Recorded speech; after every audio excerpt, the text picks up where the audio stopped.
All right, YouTube. So that check engine light of mine came back on for the P0128, which is probably the thermostat at this point. So I'm going to be running I'm going to be changing it out tomorrow. I wanted to see if it would come back on overnight, and it's pretty cold out right now. So it seems that I get this code when it's cold outside.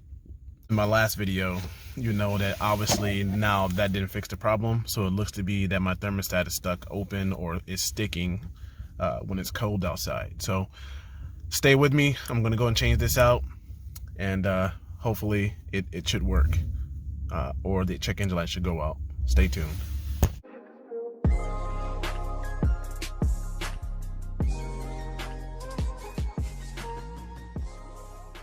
All right, good morning, YouTube. The night has passed, and I'm now ready to begin working on changing out the thermostat housing. Let me see if I actually brought my keys. I did. Okay, so I'm going to do a couple of things in this episode. I'm going to change out the thermostat. I'm also going to add a new reservoir tank. I got that from Rock Auto. And I'm also going to add the new headlights that I got from Spec D. I ended up, spoiler alert, I ended up sending back the halo headlights because they're just not bright enough. Yeah, so I sent those back, and at some point I'll do a follow-up for why I made that decision. Maybe I'll leave it in the comments, I don't know. But I'm going to show you in real time, well, I guess I'm going to show you just what the code is showing on my OBD2 scanner. As you can see that my check engine light is still on from last night's venture through the city, and I'm gonna see if I can fix that. Stay tuned. All right, YouTube, so the first thing I'm gonna do, I pulled up my phone here, and I'm gonna do I'm going to tap into my ECU and kind of show you what's going on with the codes. So I need to get over to my program. Let's see, where is it on this thing? There it is. And I'm going to connect to my ECU. I'm just go ahead and see if I can read codes and connect to it this way.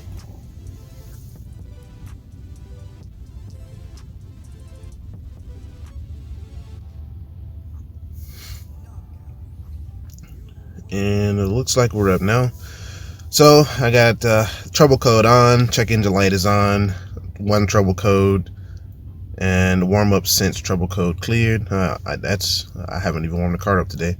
So this is what it's showing. The P0128 we're all familiar with at this point, and I've changed the thermostat, the coolant sensor, and you know, in episode 27. So now it's going to be changing out the thermostat to fix this issue.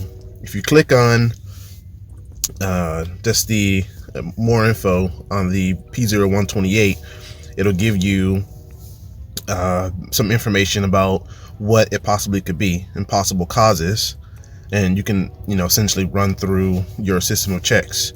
The Ford Focus, the ZX4 SES in particular, does not have this this engine coolant temperature sensor they're talking about here. Our temperature coolant sensor is the one I showed you from episode 27. So make sure you buy a temperature sensor if that's your problem like that, or you go ahead and change out the thermostat. And from reading, it shows that you should go ahead and change the thermostat out anyway. So that's a little bit of information on that. Let's get to fixing the car. As soon as I figure out how to turn this thing off.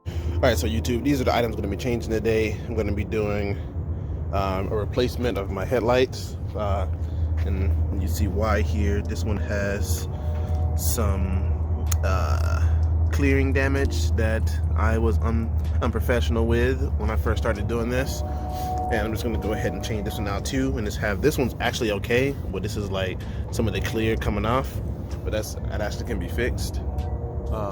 But I'm gonna go ahead and change that one out anyway. Why not, right? I'm gonna change out the reservoir tank because it's, you know, about 15-16 years old.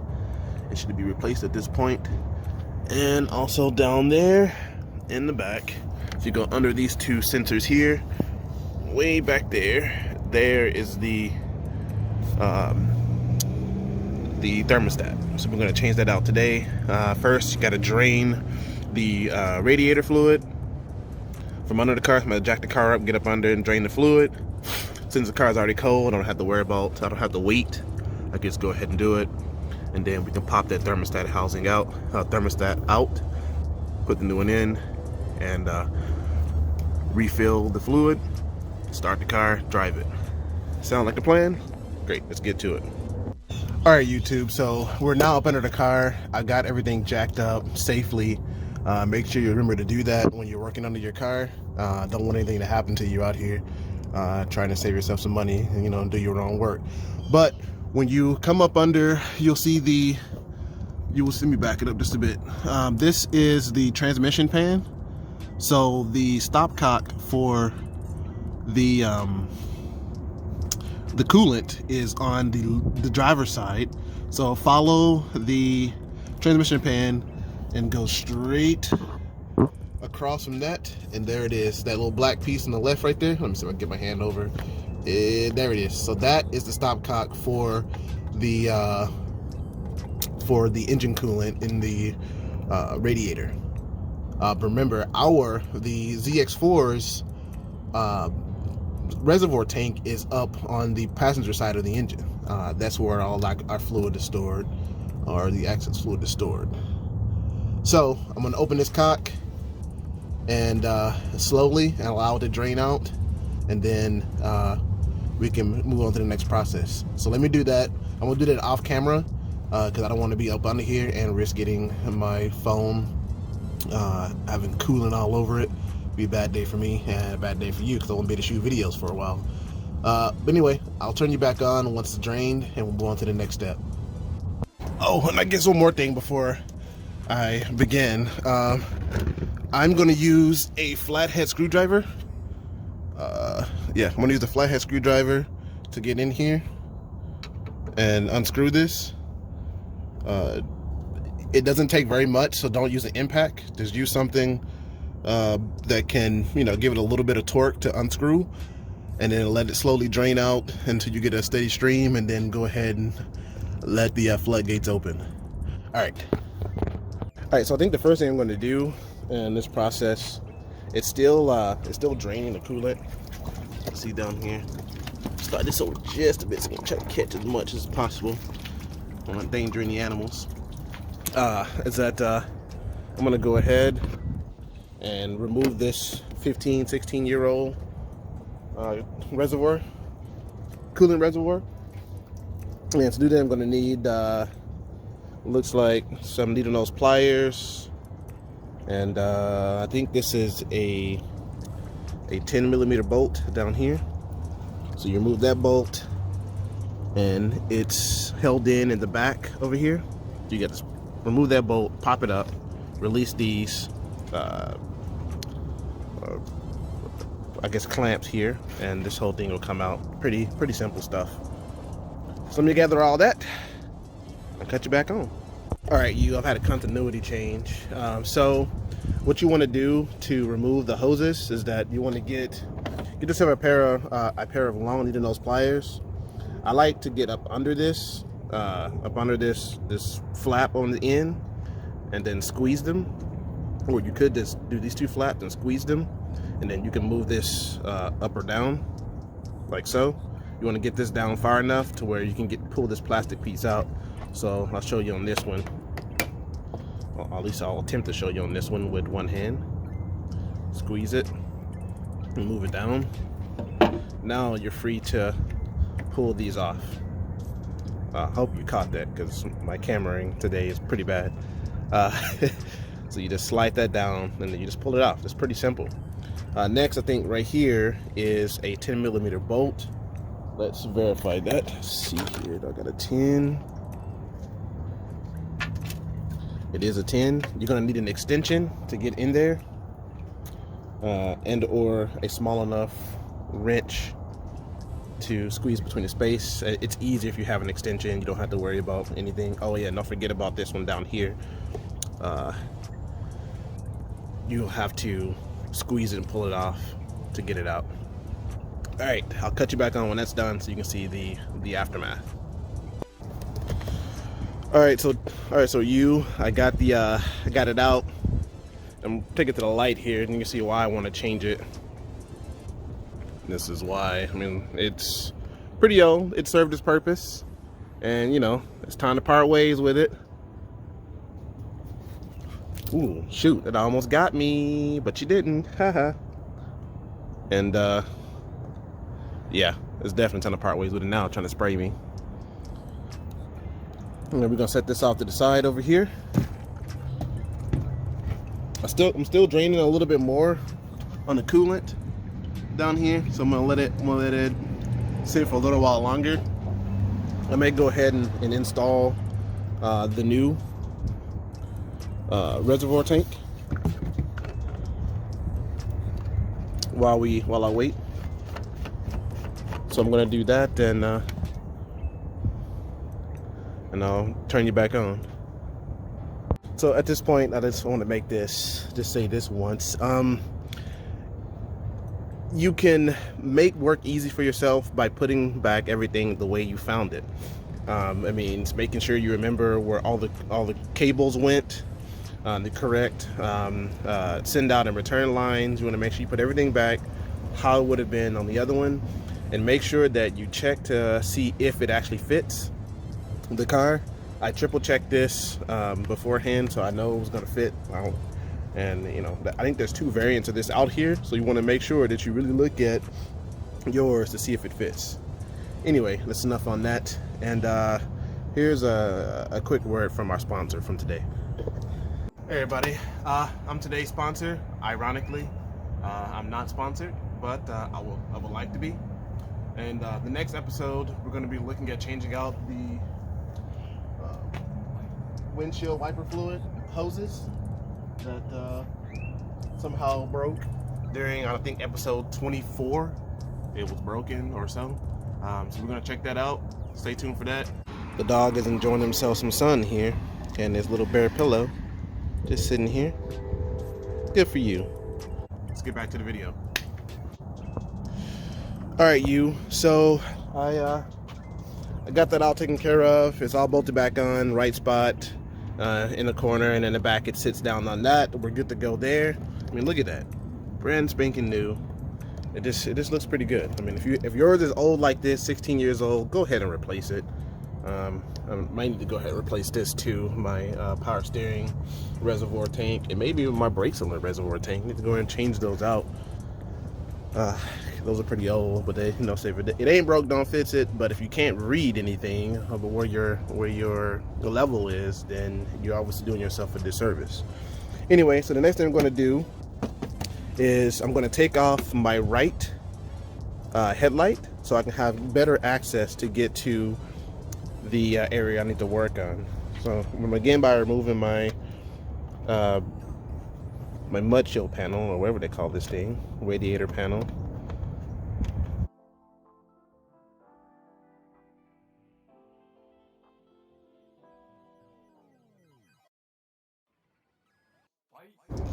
All right, 10mm bolts for this.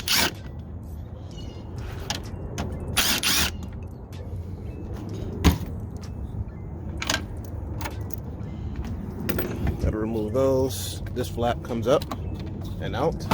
If you haven't seen this is episode 4. Please go watch that. You know, help me out there. And you remove 1 and 2 bolts. These are also 10mm.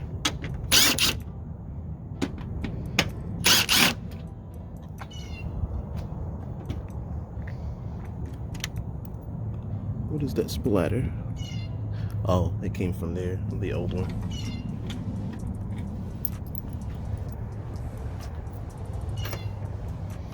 All right, and on my car, since I didn't connect the this retainer on the side here, I can move mine out easily. If you've never replaced your headlights, yours won't be as easy as this. You'd actually have to go up under the car and remove the inner fender well on this side, which is also one of the videos that I've done with putting on a fender. You can find out how to do that. And there's a bolt up like literally close to here that you have to remove, and this will allow you to forever take your headlights in and out without having to take the panel off. It's a lot of work. Bad design by Ford. Anyway, we'll take this off and remove the lights to get access to the housing. Stay tuned. All right, YouTube, so I'm down here working on removing these 3 bolts. There's 3 bolts, and they're 8mm, by the way. You can't see it, and I'm sorry for that, but it's just so cramped in here. I barely have enough room to use my hands to get the stuff out, and then I really won't be able to record it. But there are 3 bolts. One here. There's 3 bolts. One on this side, one on that side, and then one below. And when I get it out, I'll show you, or show you on the new model. I'll just show you when I get it off.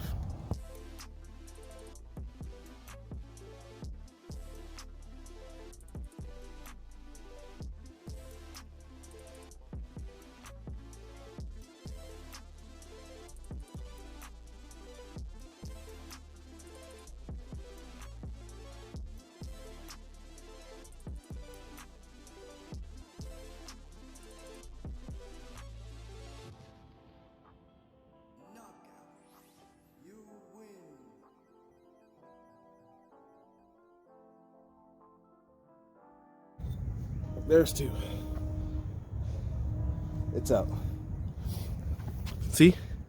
Did it without taking any of the power steering off. Then I have to remove the tire.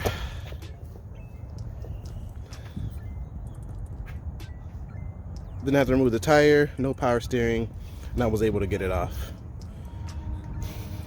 Yay for me. Stay tuned. Question for you. What is that? This looks like something interesting. I don't know if that's a oil sensor or whatnot, but that is definitely interesting, and this is something that I've seen in the previous video. This is the plug or the sensor that I had in the previous video. That's interesting. I'm gonna look into this as well. But if you know what this is, let me know down in the comment section, so that I can look and see about replacing this as well if it's messed up. I'll have to check and see what that is, you know, if you can get back to me in time. All right, let's move on. I'm still trying to find these bolts. They're stuck behind the AC compressor back here. I'm trying to get them out, and I can put the thing back together. Stay tuned. All right, I'm gonna stall a little bit longer now. I just want to show you the new one versus the old one, and that they match. You want to make sure that you look at that. So to sit in the car like this is how the old one sat in the car, with the 1 and 2 at the top and the 3rd one down below. So to sit in just like this. That's how it works. So with that said, and it looks like everything matches up, I'm gonna go and install this one on the car, and this one we'll see what we're gonna do with. I don't know yet. Trash probably. Stay tuned. All right, YouTube, so what I've done, I got the bolts out, and I already put 1 bolt in. You're not gonna be able to tell. Let me see if I can get down there. Yeah, you're not gonna be able to tell from the video, but I got all of the clamps back in the right spot. I got the new thermostat in, but you got to be clever when putting in the bolts. You want to be very careful, and I would suggest using a little bit of like double-sided tape to stick in where the socket was going to go, so that these don't fall out. Because if they fall out, they get stuck under the power steering pump. you'll have some problems trying to get it out. I mean, I was able to do it. I used a little bit of magnet. I was very careful, and I was able to get the 2 bolts that got stuck back there out. But make sure you before you start torquing anything down, make sure you get all the bolts in and make sure that it lines up and is snug against the thermostat housing, so that you won't have any leaks when you go to start your car. You know, I just want to make sure you don't have any problems. So do that. I'm gonna finish mine up, and we're gonna fill the car back up with some new antifreeze, and we'll go give it a test drive. Stay tuned. All right, so I got it back in. Everything is bolted up. I wish that I could give you a better look at what I'm talking about down there, but that's it.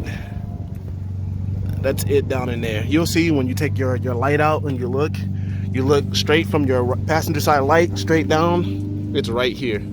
There's where your thermostat is. And yeah, so I got that done. Got the new tank on, and got my min max. And make sure that you come down up under the car before you install the new fluid. Make sure you come and retighten this up, otherwise you're just wasting fluid. Wipe down any areas that got coolant on it. I'm going to go ahead and do that now and find out what that sensor is. Not that sensor, but that sensor is, because I have a sneaking suspicion that this is something I need to change too, but we'll see. All right, with that being said, that ends that portion. Let me go ahead and fill everything back up here, and I'll turn you back on. Stay tuned. All right, so I completed that part of the job. I got some coolant in here, but I need to start and circulate the car.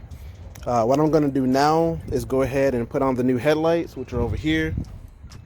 And this is pretty easy to do. Let me put this down.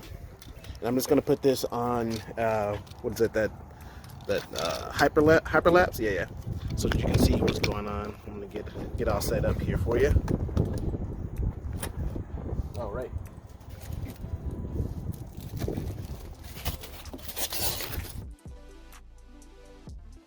One of the things, I'm gonna add LED lights. I'm gonna pull this out, and I'm gonna go get the donor unit.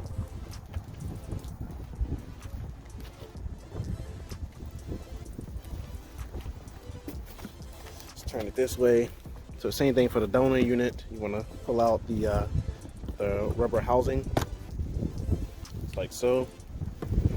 And then in here, conveniently, I have this little locking ring.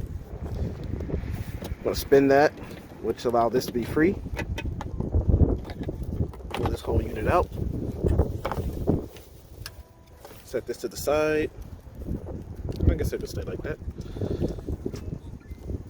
And carefully pull up the latch and slide the whole thing out. That's that simple. That's how you do that.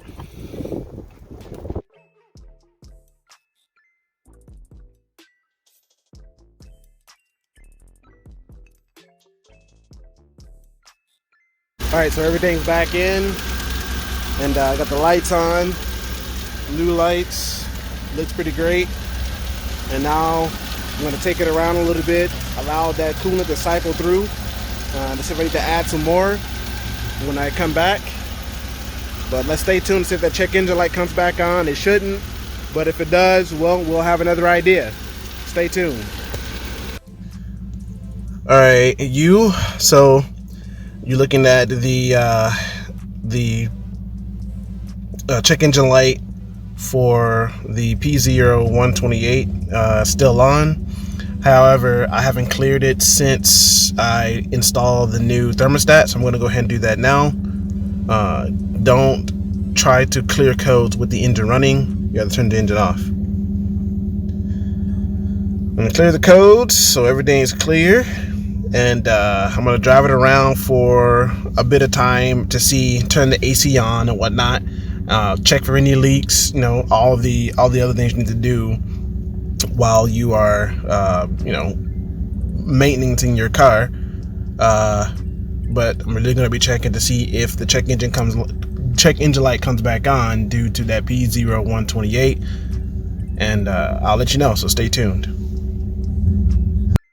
So you can watch this as I look around. I'm looking at the coolant temp and said other things while I'm in here, and it looks like everything is checking out.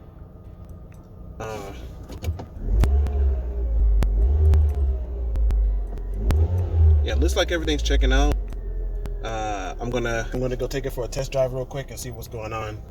All right, stay tuned. All right, YouTube, this is it. So I got the job completed. So this isn't, I mean, it's not a hard job to do, but I will say you kind of want to be careful because those pipes that I have on there are pretty old. If you have any cracks or anything, you want to go ahead and inspect those and change them as you work on taking out the thermostat housing. So I cleared the codes, ran my AC. I didn't have any further problems with the car. The car actually runs a lot better, a lot smoother. So it seems like my thermostat was sticking for quite some time. I just didn't know until it finally tripped the code. So you're still getting that P0128 code. Go ahead and change that thermostat.